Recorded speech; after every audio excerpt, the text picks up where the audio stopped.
¿Qué tal? Me llamo Isma. Bienvenidos y bienvenidas al canal. Han pasado ya unas 2 semanas desde el último vídeo de noticias, así que ya va siendo hora de que nos actualicemos, ¿no? Bueno, muchas cosas han pasado en el entorno de SpaceX desde el último vídeo de noticias. Hemos tenido el retorno de la Crew 3, hemos tenido 3 misiones Starlink y, por supuesto, la carrera entre el SLS y la Starship se está poniendo calentita. Así que bueno, no me enrollo más y vamos a ello. Liftoff.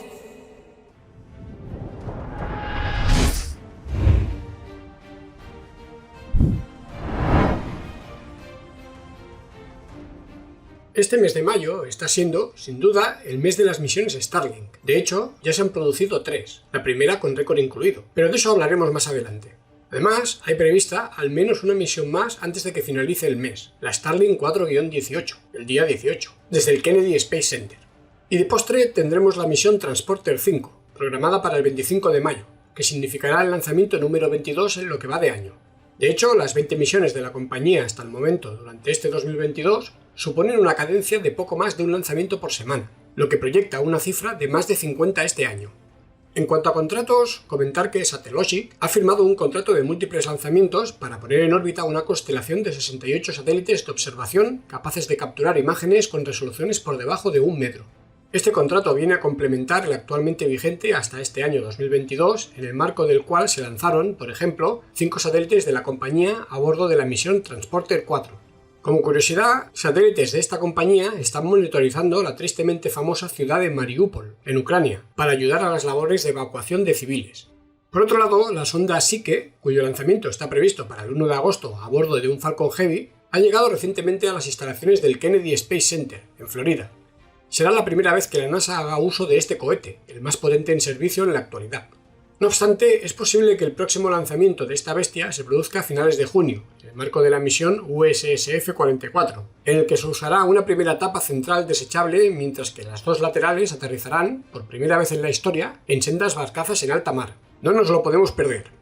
Y una última curiosidad para finalizar este bloque, y es que hemos sabido que SpaceX llegó a un acuerdo con la Fuerza Espacial Estadounidense para cambiar el lugar de lanzamiento de la misión NROL-85, que se llevó a cabo el pasado 17 de abril desde Florida, en la costa este, a Vandenberg, en la costa oeste.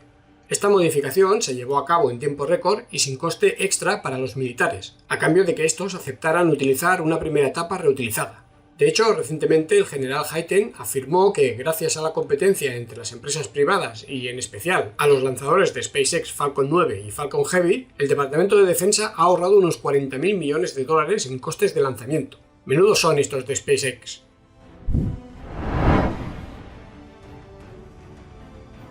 Cuatro lanzamientos más hemos tenido por parte de la competencia desde el último vídeo de noticias, entre ellos el segundo fracaso de este año.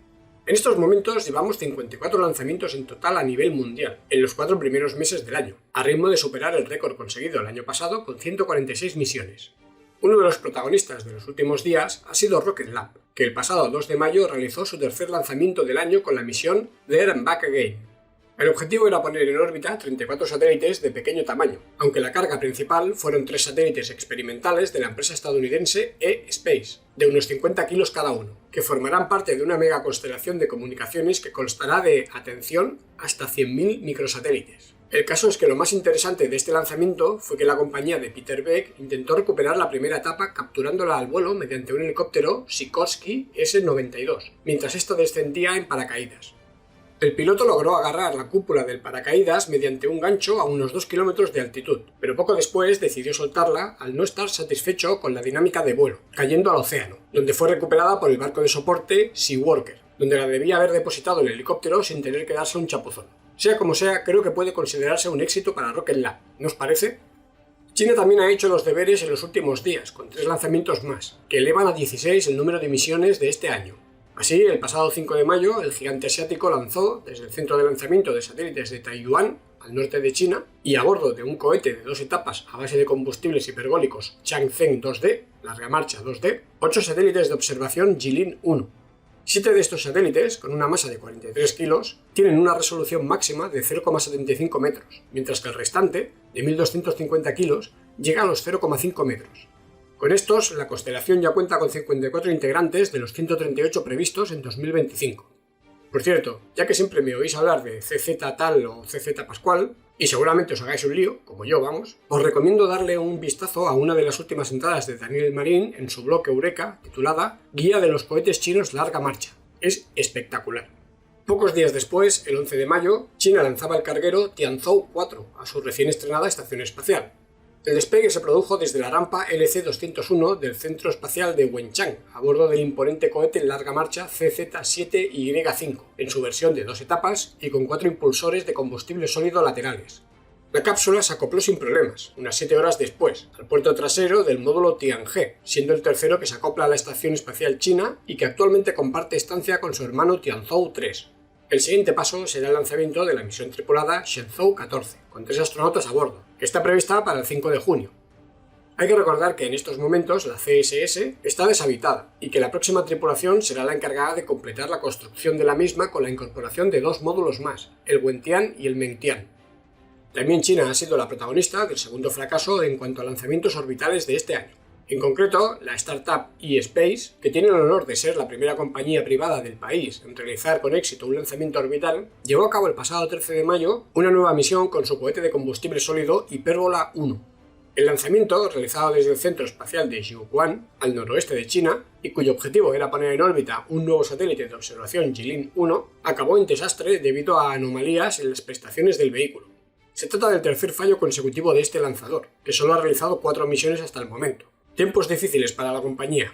Otro que ha hecho los deberes ha sido la compañía española PLD Space, que el pasado 2 de mayo realizó con éxito en las instalaciones que la compañía tiene en el aeropuerto de Teruel el segundo encendido estático, de 20 segundos de duración, de la unidad de pruebas de calificación del Miura 1. El siguiente hito será un encendido estático de 122 segundos del motor TPREL-B, duración correspondiente a la de un vuelo real, que, si fuera bien, certificaría tanto las instalaciones de tierra como el vehículo para el vuelo, que se produciría a finales de año desde la plataforma que PLD Space tiene en el centro de experimentación del Arenosillo, en Huelva.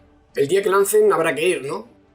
Diversas compañías siguen avanzando en sus desarrollos, lo que anima mucho el mercado y nos da a los espacio-trastornados interesantes perspectivas para los próximos meses y años. Por ejemplo, la startup Orbex presentó en Escocia el pasado 11 de mayo su primer prototipo a escala de microlanzador de 2 etapas llamado Prime, de 19 metros de altura y capaz de poner en órbita entre 10 y 180 kilos de carga útil. Por otro lado, Virgin Orbit comprará 2 nuevos aviones 747 con el objetivo de adecuarlos para lanzar su cohete Launcher One. Así que parece que Cosmic Girl, el actual avión de la compañía, va a tener compañeros. Por cierto, hay que recordar que la compañía espera realizar su primer lanzamiento desde el Reino Unido este mismo verano. Quien también ha anunciado que lanzará desde las Islas Británicas, previsiblemente el año que viene, ha sido Astra, y lo hará desde el centro de lanzamientos de Shetland Islands. Además, la compañía ha anunciado el diseño de una nueva versión de su lanzador Astra Rocket, la 4.0, que podrá poner hasta 300 kilos de carga útil en órbita baja y 200 kilos en órbita heliosíncrona. Parece que las compañías de pequeños lanzadores quieren hacerse mayores. En cuanto a Arianespace, parece que se confirma que el cohete Vega C hará su vuelo inaugural a finales de junio, después de que las últimas pruebas hayan sido un éxito. Este lanzador consta de 4 etapas, las 3 primeras de combustible sólido y la cuarta de combustible líquido hipergólico, y será capaz de poner en órbita más de 2 toneladas de carga útil. Además de todo esto, recientemente hemos podido ver el primer motor BE4 de Blue Origin, en su configuración para el vuelo, así como varios prototipos que acumulan miles de segundos de pruebas y multitud de encendidos. No es de extrañar que ULA se sienta cada vez más confiada y nos deleite con nuevas imágenes del cuerpo principal de su nuevo cohete Vulcan, que recordemos equipará los impresionantes motores Metalox de Jeff Bezos. Hablando de metano, últimamente estamos teniendo muchas noticias relacionadas con desarrollos basados en este combustible. Por ejemplo, la compañía italiana Avio ha anunciado que ha efectuado con éxito el primer encendido estático de un motor M10 a base de Metalox. Este motor está destinado a impulsar el futuro lanzador europeo Vega E, sustituto del Vega C, a partir del 2026.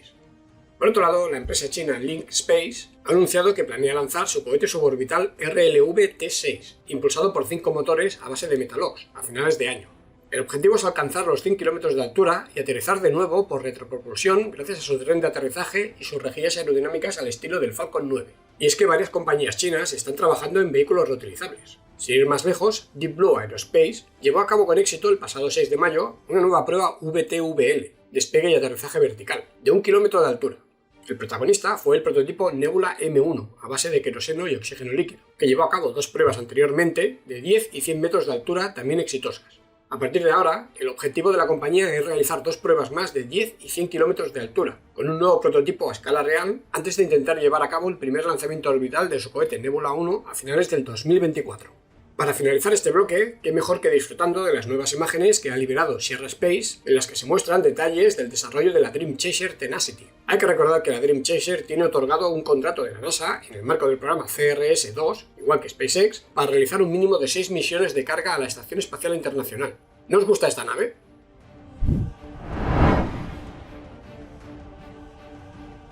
Desde el último vídeo de noticias hemos tenido 3 nuevos lanzamientos de la constelación de SpaceX, pero de eso hablaremos en los siguientes bloques. En cuanto al lanzamiento anterior a los mismos, la misión Starlink 4-16, la primera etapa B1062 ya llegó sana y salva a Port Cañaveral a bordo de la barcaza JRTI, lista para su 7ª misión. El servicio de conexión a Internet por satélite de SpaceX sigue demostrando todo su potencial en Ucrania, donde el viceprimer ministro y ministro de Transformación Digital, Mikhailo Fedorov, ha asegurado que Starlink está soportando un tráfico estable y de calidad de unos 150.000 accesos por día a pesar de la difícil situación en el país. Por cierto, en ese país continúan los esfuerzos rusos, redoblados si cabe, por provocar interferencias que echen abajo la conexión a través del servicio de SpaceX, aunque de momento sin éxito. Pero no solo en Ucrania está triunfando Starlink, ya que, sin ir más lejos, el gobierno del Quebec ha anunciado que 10.000 hogares aislados de esta región tendrán conexión a Internet a través de la constelación de la compañía de Elon Musk. Para ello han destinado un presupuesto de $50 millones. Pero también Hungría se añade a la lista de 32 países en los que es posible contratar actualmente el servicio de SpaceX, lo que incluye buena parte de Europa, América del Norte, Australia y algunos países latinoamericanos como Chile o Argentina. Por otro lado, la compañía ha anunciado que los usuarios del servicio ya pueden contratar, por unos módicos $25 al mes, el paquete de portabilidad, que te permite llevarte tu conexión allá donde vayas. Eso sí, siempre que te mantengas dentro de tu propio continente. Vamos, algo así como un roaming. Y la competencia en este sector de las comunicaciones por satélite sigue, por decirlo suavemente, asustada y un poco fuera de juego. De momento, la única arma que encuentran algunos es poner trabas al despliegue de la infraestructura de SpaceX, sea como sea. En este sentido, Viasat, competidor de SpaceX, ha enviado una carta a la FCC, el regulador de las telecomunicaciones en los Estados Unidos, instándole a que inicie un estudio de impacto ambiental, ¿os suena algo?, en relación a los planes de la compañía de Elon Musk para desplegar la segunda generación de la megaconstelación, que constaría de cerca de 30.000 satélites. No hay duda de que hay que analizar los posibles inconvenientes, a todos los niveles, de desplegar tal cantidad de satélites en órbita, pero que sea Viasat la que alerte de ello, no sé yo, me huele a chamusquina. Por cierto, quien también está asustada es China, quien, por boca de un periodista del diario oficial de las Fuerzas Armadas del país, ha declarado que se encuentran profundamente alarmados por las capacidades de la red Starlink, que podrían ayudar al ejército estadounidense a conseguir el dominio total de las comunicaciones espaciales. Ah, se me olvidaba. Parece que finalmente Telefónica ha elegido a la competencia OneWeb para ofrecer servicio de conexión a Internet satelital a sus clientes. Ahí se le ha escapado un buen contrato a los de Hawthorne.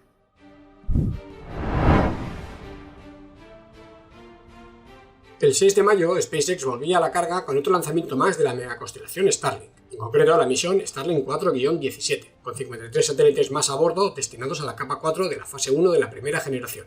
Por tanto, el objetivo era una órbita baja de 53,2 grados de inclinación y 540 kilómetros de altura, en la que 1.584 satélites se distribuirán en 72 planos orbitales con 22 satélites cada uno.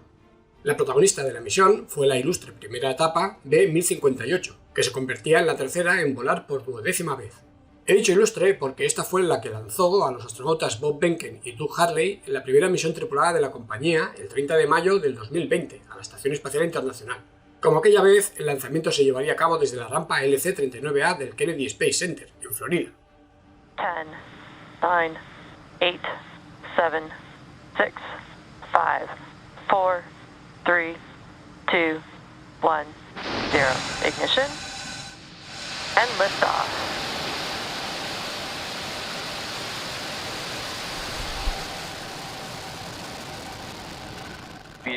El lanzamiento, el número 18 de la compañía este año, transcurrió nominalmente y todas las fases se fueron produciendo con la suavidad y precisión acostumbradas.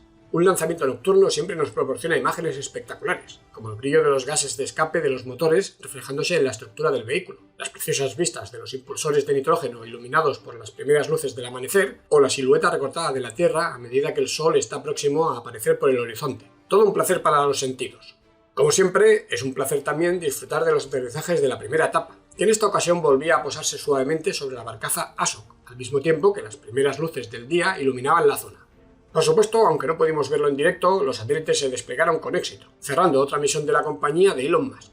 Pocos días después, tanto la primera etapa como las dos mitades de la cofia llegaban sanas y salvas a Port Cañaveral.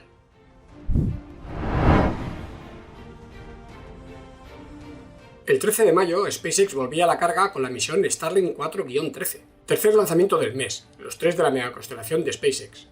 Esta vez el protagonista fue la primera etapa B-1063, que volaba por quinta vez y que intentaría aterrizar de una pieza en la barcaza Osiris, la más veterana de la flota. El objetivo, esta vez desde la rampa SLC-4E de la base aérea de Vandenberg, en California, en la costa oeste de los Estados Unidos, era poner en órbita 53 satélites más de la estratégica infraestructura de la compañía de Elon Musk, que con esta misión superaba los 2.500 satélites lanzados. A pesar de las fuertes rachas de viento, el lanzamiento pudo llevarse a cabo finalmente a la hora prevista. 10, 9, 8, 7, 6, 5, 4, 3, 2, 1, 0. Ignition. And liftoff. Go Falcon, go Starlink. Como viene siendo habitual, el comportamiento del Falcon 9 fue totalmente nominal. Primero se producía el paso por Max Q, mientras los gases de escape de los motores se expandían a medida que disminuía la presión atmosférica. Después llegaba el turno de la separación de ambas etapas, consistente en el apagado de los 9 motores de la primera, la separación mecánica de ambas etapas y el encendido del motor de la segunda etapa. Después podíamos ver el despliegue de las rejillas aerodinámicas de la primera etapa y la eyección de las dos mitades de la cofia en la segunda etapa, que por cierto eran reutilizadas. Después, unos 6 minutos y medio después del lanzamiento, se producía el encendido de reentrada atmosférica en la primera etapa, seguido, poco después, por otro aterrizaje con éxito de una primera etapa en una barcaza en alta mar. Esta vez, no obstante, volvimos a sufrir los molestos cortes en la señal que nos impidió ver la maniobra en sí. Casi 9 minutos después del lanzamiento, se producía el apagado del motor de la segunda etapa, y esta entraba en órbita. Aunque no lo vimos en directo, una hora después del lanzamiento, los 53 satélites eran liberados en la órbita correcta, con lo que podía darse por concluida con éxito la misión número 19 de la compañía este 2022.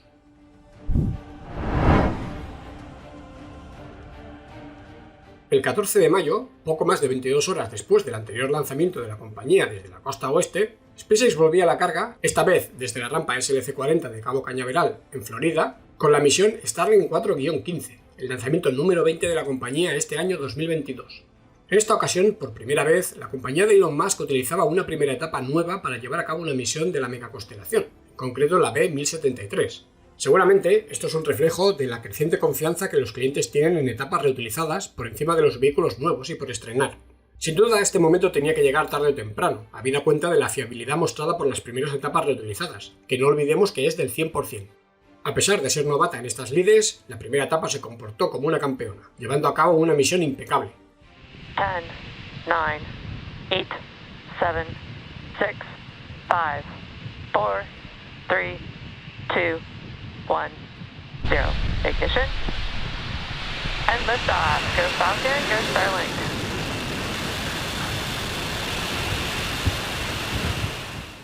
De nuevo pudimos ver unas imágenes con cámara telescópica impresionantes, así como una nueva cámara on-board de ojo de pez en la primera etapa que nos ofreció imágenes auténticamente alucinantes durante el ascenso.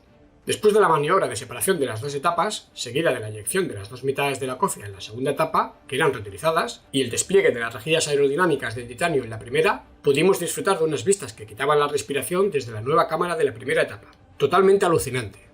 Luego vimos el encendido de reentrada atmosférico, de 3 motores, y finalmente, después de un breve corte en las comunicaciones, pudimos disfrutar de un nuevo aterrizaje sin interrupciones y con mínimas pixelaciones en la barcaza JRTI, que esperaba pacientemente en el Océano Atlántico. Un placer para los sentidos. Poco después se apagaba el motor de la segunda etapa y esta entraba en órbita a algo más de 27.000 km por hora. Aproximadamente una hora después del lanzamiento, los 53 satélites se liberaron correctamente, cerrando con éxito otra misión para la compañía. Ya van 120 aterrizajes con éxito, 46 de ellos consecutivos sin fallo. El número de misiones sin fallo se eleva a unas espectaculares 129. No hay más comentarios, señoría.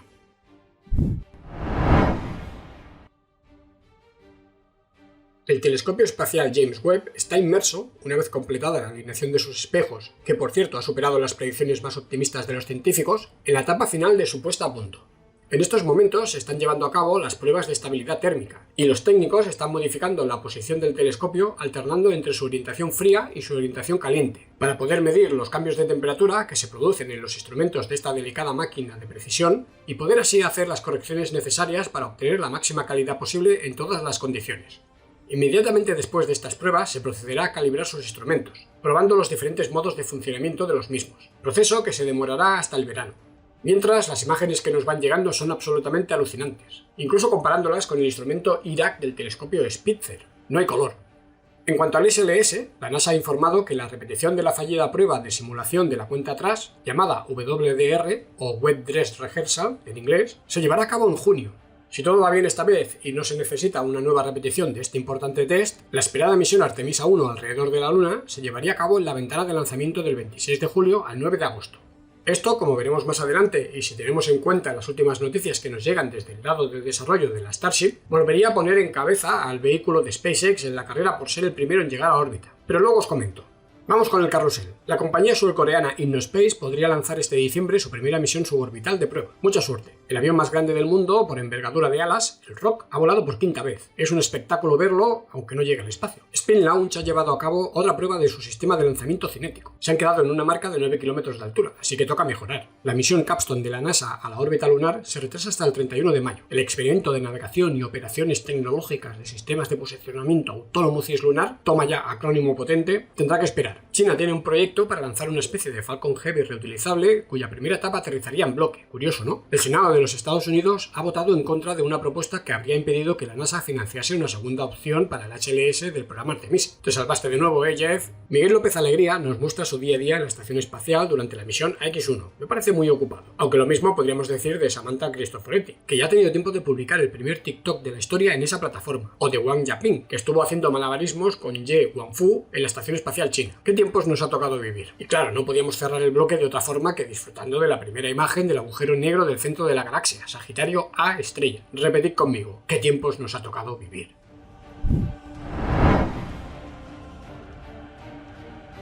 En este bloque, el protagonista de los últimos días ha sido sin duda la finalización de la misión Cryo 3 con el retorno, el pasado 6 de mayo, de la cápsula Crew Dragon C-210 Endurance. A bordo viajaban los astronautas Raj Achari, comandante, Tom Marshburn, piloto, Kayla Barron, especialista de misión 1, y Matthias Maurer, especialista de misión 2, los tres primeros de la NASA y el último de la ESA. Después de pasar 176 días, 3 horas y 40 minutos en el espacio, la nave amerizó sin problemas en el Golfo de México, frente a las costas de Tampa, Florida, y fue izada poco después al barco de soporte Shannon, bautizado así en honor de Shannon Walker, la primera mujer en viajar en una Crew Dragon en la misión Crew 1. Después de abrir la escotilla, los 4 astronautas eran sacados de la cápsula y tras un primer reconocimiento médico básico, se procedía a su evacuación en helicóptero hasta las instalaciones de la NASA en el Kennedy Space Center. Con ellos, SpaceX ha enviado a órbita y traído de vuelta a casa a 22 astronautas, y otros 4, los de la misión Crew 4, se hallan actualmente en la Estación Espacial Internacional. Por cierto, hablando de la misión Crew 4, comentar que la primera etapa B-1067 llegó sana y salva a Port Cañaveral a bordo de la barcaza ASOP después de su cuarto vuelo. Ya que hablamos de la Crew Dragon, comentar que los 4 astronautas de la primera de las 3 misiones del programa Polaris Dawn, van a iniciar su entrenamiento este mismo mes. Durante esta misión, la nave se alejará hasta unos 1.400 kilómetros de la superficie terrestre, algo que no sucedía desde las misiones Apolo hace 50 años. Además, se probarán las comunicaciones vía Starlink y se llevará a cabo el primer paseo espacial de la compañía. Jared Isaacman, Scott Kidd-Pottit, Sarah Gillis y Anna Menon tienen mucho trabajo por delante. Como ya sabéis, todo el peso de los lanzamientos tripulados de los Estados Unidos lo está llevando a cabo SpaceX, que está asumiendo la parte del trabajo que le correspondería a Boeing con su Starliner. Sin embargo, esto podría estar cerca de llegar a su fin el próximo 19 de mayo, cuando se espera el lanzamiento de la misión OFT-2, en el que Boeing va a intentar por segunda vez llegar a la ISS, de momento sin tripulación, con la cápsula Starliner. La nave ya ha sido colocada sobre el Atlas V en su variante N-22, con 2 cohetes de combustible sólido laterales y 2 motores en la segunda etapa. A pesar de un pequeño contratiempo durante el traslado con una cubierta protectora de una de las ventanas, todo parece controlado por parte de Boeing esta vez. ¿O no? ¿Qué podría salir mal? No es que me guste ser pesimista, pero es que desde Boeing ahora se le está echando la culpa del problema de las válvulas a Aerojet Rocketdyne, proveedor del sistema de propulsión de la cápsula. Mientras, además, se ha informado que a pesar de que se ha identificado la causa raíz del problema, la solución aplicada para este lanzamiento no será la definitiva. Vamos, que vuelan con un parche. Y por si todo esto fuera poco, recientemente ha trascendido que en 2017, durante unas pruebas del equipamiento de tierra, el presidente de una de las empresas subcontratistas perdió una pierna. Un desastre en general, se mire por donde se mire. Y una mala noticia para Virgin Galactic antes de cerrar este bloque, y es que la compañía de Richard Branson ha informado que por problemas tanto laborales como de la cadena de suministros, se han visto obligados a retrasar 3 meses más, hasta principios del 2023, el inicio de los vuelos turísticos suborbitales comerciales. Sin duda no son buenas noticias para los inversores, que ven con resignación como Blue Origin e incluso SpaceX ya están ganando dinero con este tipo de servicios desde hace meses. Los que también parecen estar ganando dinero, como digo, son Blue Origin, con sus viajes turísticos suborbitales a bordo del New Shepard. Tanto es así que recientemente han anunciado que la misión NS-21 se lanzará el próximo 20 de mayo, en la que será la 5ª misión tripulada de la compañía.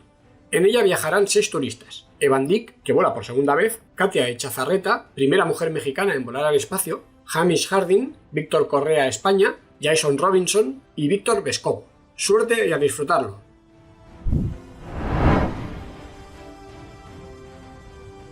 Hay que empezar este bloque hablando de nuestro héroe Ingenuity, que ha pasado unos días difíciles en el frío entorno marciano, ya que el pasado 3 de mayo el intrépido helicóptero no dio señales de vida durante la sesión de comunicaciones programada para ese día.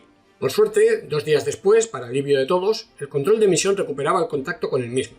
Parece que el Ingenuity está teniendo problemas para recargar sus baterías, cuyo bajo nivel de carga habría sido el causante de la pérdida de comunicaciones temporal, ya que el vehículo habría entrado en modo seguro. Los técnicos han modificado el software que implementa una nueva estrategia para intentar que el pequeño helicóptero alcance de nuevo la plena carga de sus baterías y pueda reanudar sus vuelos de exploración. Crucemos los dedos. En otro orden de cosas, la sonda ExoMars aún no está muerta del todo, pero no podrá lanzarse hasta como mínimo 2028. Y es que no solo se trata de encontrar otro proveedor de lanzamiento que sustituya a la Soyuz, sino de diseñar y construir una nueva plataforma de aterrizaje, ya que la actual es también de fabricación rusa. La esperanza es lo último que se pierde. Por otro lado, la NASA va a pedir nuestra opinión en relación al posible impacto medioambiental que la misión de retorno de muestras del planeta rojo pudiera tener en el planeta. Otra vez un informe de impacto ambiental, sueño con ellos. Me imagino la reacción de Elon Musk cada vez que oye esas fatídicas palabras.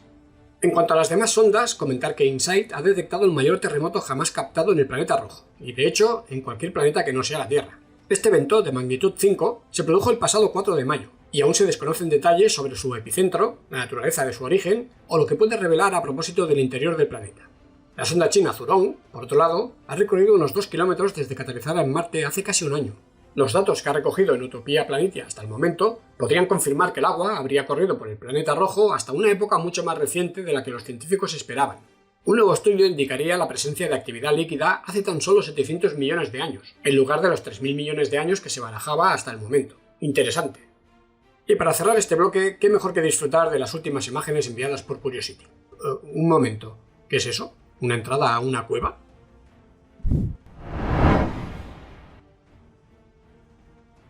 Como he dejado entrever al comentar las últimas noticias sobre el SLS y la misión Artemisa 1, la cosa se está poniendo calentita en lo que a la carrera entre este y la Starship por ser el primero en llegar a órbita se refiere.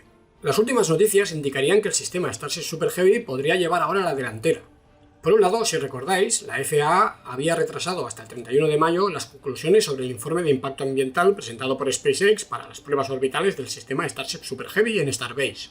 Pues bien, parece ser que esta fecha podría ser ya definitiva, a juzgar por los progresos realizados por la Agencia Federal de Aviación norteamericana.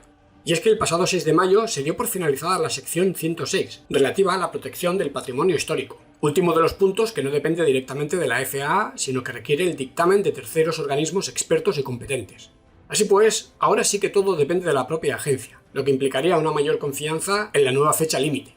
Por otro lado, SpaceX ha obtenido una nueva licencia de la FCC, la Comisión Federal de Comunicaciones, para llevar a cabo comunicaciones con un prototipo orbital de Starship desde el 21 de mayo al 21 de noviembre de este año. Otra señal más de que la compañía de Elon Musk confía, ahora sí, en obtener el visto bueno de la FAA en las próximas inmediatas semanas. Por si esto fuera poco, Wayne Shotwell declaró recientemente que esperan realizar el primer intento de vuelo orbital entre los meses de junio y julio, antes del lanzamiento de la misión Artemisa 1 previsto actualmente para agosto. Y además dijo que confiaban en enviar una Starship tripulada a Marte antes de finalizar la década. ¿Qué opináis? ¿Le damos más credibilidad a los plazos de la presidenta de SpaceX? ¿O ha sido infectada por el virus del optimismo desmesurado en cuanto a plazos de Elon Musk? Parece que SpaceX está confiado en llegar a órbita este año, lo que supondría un cambio de paradigma en el sector aeroespacial. En ese sentido, Artie Matthews, manager del programa Starship HLS para el programa Artemisa en SpaceX, ha declarado que la NASA, y el sector aeroespacial en general, debería empezar a pensar qué podemos hacer con la gran capacidad de carga y el bajo coste de enviarla al espacio de la Starship. Según Arty, es el momento de pensar a lo grande. Pero no todo son buenas noticias, ya que los asesores de seguridad de la NASA han expresado cierta preocupación por el hecho de que SpaceX se esté planteando lanzar el nuevo lanzador superpesado, totalmente reutilizable, desde las instalaciones de la rampa LC-39A, desde donde se lanzan actualmente las misiones tripuladas a la ISS de la Crew Dragon. Al parecer consideran que hay un riesgo potencial de que algún accidente en la nueva rampa pueda afectar a la actual infraestructura en funcionamiento, que se encuentra a menos de 300 metros. Veremos si SpaceX es capaz de convencer a la NASA de que no tienen que preocuparse. Los progresos en Starbase siguen siendo, a pesar de no producirse vuelos suborbitales espectaculares. Uno de los protagonistas de los últimos días ha sido el prototipo de Super Heavy B7. Si recordáis, en las primeras pruebas de llenado de los depósitos con nitrógeno líquido criogénico, este vehículo, en concreto el tubo que comunica el tanque superior de metano con los motores y que pasa a través del tanque inferior de oxígeno líquido, quedó visiblemente dañado. Aunque en un principio parecía que tendrían que descartar este prototipo en favor del B8, finalmente se decidió repararlo. Así, el 6 de mayo se volvió a trasladar a la zona de lanzamiento y fue colocado de nuevo en la plataforma de lanzamiento orbital con la grúa LR-11000. 3 días después, el 9 de mayo, se le volvió a realizar otra prueba de llenado de los depósitos con nitrógeno líquido criogénico, a lo que le siguió, 2 días después, una segunda prueba similar, en la que además se probó el sistema de desconexión rápida de la plataforma en condiciones criogénicas, algo que se hacía por primera vez. Al parecer, esta vez todo ha ido como la seda, y el B7 ha sido trasladado de nuevo a la zona de fabricación, en concreto al nuevo Mega Bay, en el que será inspeccionado y previsiblemente equipado con los nuevos motores Raptor 2, y tal vez las rejillas aerodinámicas superiores. Así pues, pronto podríamos tener los primeros encendidos estáticos de esta bestia con más de 3 motores, tal vez los 33. Como habéis visto, el nuevo Mega Bay ha empezado a ser utilizado a pesar de no estar totalmente finalizado.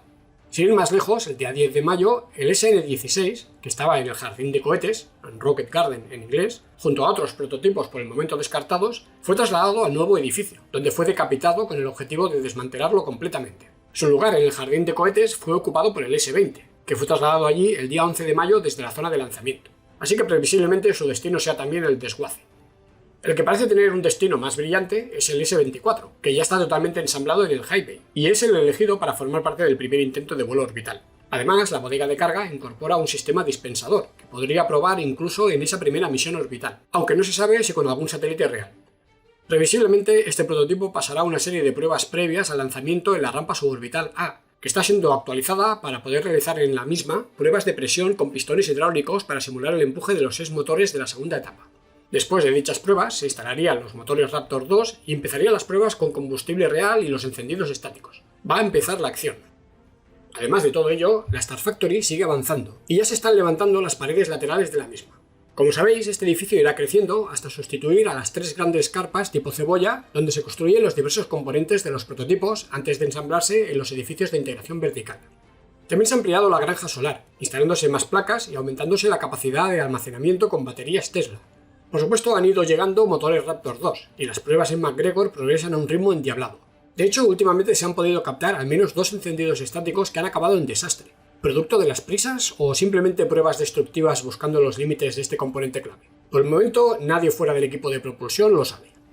En Florida continúa la expansión de las instalaciones en Rover Road, donde la compañía espera construir los vehículos de producción de este revolucionario sistema para lanzarlos desde las instalaciones del Kennedy Space Center, en concreto y de momento desde la plataforma que se está construyendo en la rampa LC-39A.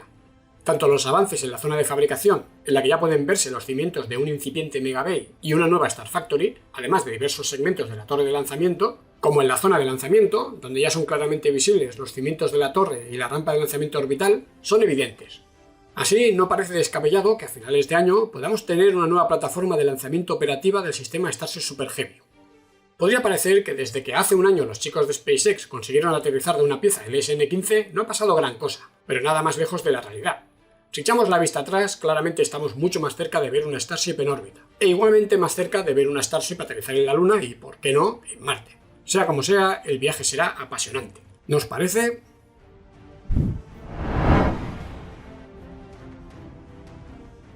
Bueno, pues muchas gracias por acompañarme en otro vídeo de noticias. Espero que os haya gustado el contenido de hoy.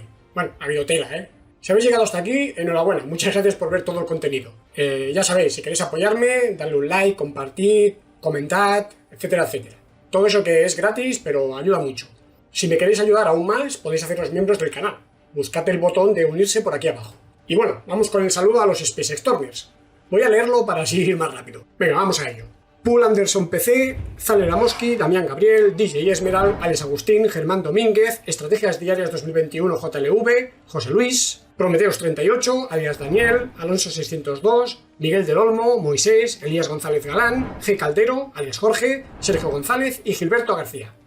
Muchas gracias a todos. Adiós.